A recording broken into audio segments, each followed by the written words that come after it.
بسم اللہ الرحمن الرحیم۔ السلام علیکم ورحمۃ اللہ وبرکاتہ۔ آج میں آپ کو ہمارے چینل معزاتی وظائف کی طرف سے نبی کریم صلی اللہ علیہ وآلہ وسلم جو دعائیں پڑھا کرتے تھے ان کے بارے میں بتاؤں گا، آپ دوستوں سے شیئر کروں گا۔ اس سے پہلے جن دوستوں نے ابھی تک ہمارے چینل معزاتی وظائف کو سبسکرائب نہیں کیا تو ہمارے چینل کو سبسکرائب کر لیں تاکہ ڈیلی کی ویڈیوز آپ کو پہنچ سکیں۔ تو سٹارٹ کرتے ہیں آج کی دعاؤں کو۔ بسم اللہ الرحمن الرحیم۔ نبی کریم صلی اللہ علیہ وآلہ وسلم ایک دن میں 70 سے 100 مرتبہ تک استغفار پڑھا کرتے تھے، استغفر اللہ پڑھا کرتے تھے، اور آپ 50 سے زیادہ مرتبہ بھی پڑھ سکتے ہیں۔ 50 سے اوپر 100 تک دن میں کتنی مرتبہ پڑھنا ہے یہ آپ کی مرضی ہے، لیکن اگر آپ 50 یا 100 مرتبہ سے اوپر پڑھیں گے تو یہ سنت میں شمار ہوگا۔ تو آپ صلی اللہ علیہ وآلہ وسلم بھی 70 سے 100 مرتبہ تک دن میں استغفار کرتے تھے۔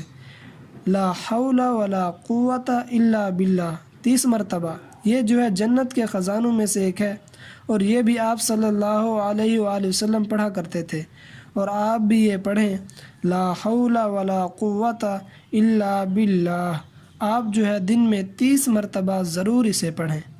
حضرت ابراہیم علیہ السلام نے پڑھا، جب انہیں آگ میں پھینکا جا رہا تھا تو اللہ تعالیٰ کے حکم سے آگ گل و گلزار اور سلامتی والی ہو گئی تھی۔ اس وقت انہوں نے پڑھا تھا حسبنا اللہ ونعم الوکیل۔ تو اس لیے کہا جاتا ہے کہ دن میں کم سے کم 33 مرتبہ آپ یہ پڑھیں، 31 مرتبہ یا 33 مرتبہ حسبنا اللہ ونعم الوکیل، صحیح بخاری میں ہے۔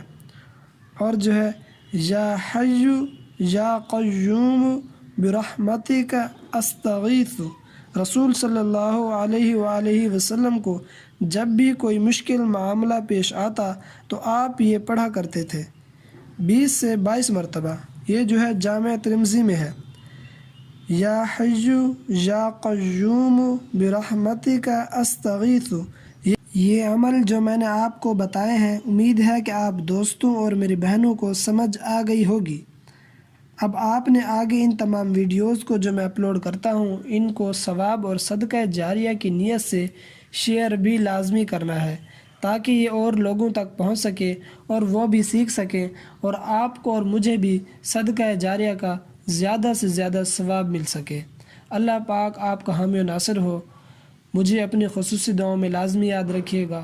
آخر دعوانا ان الحمد للہ رب العالمین۔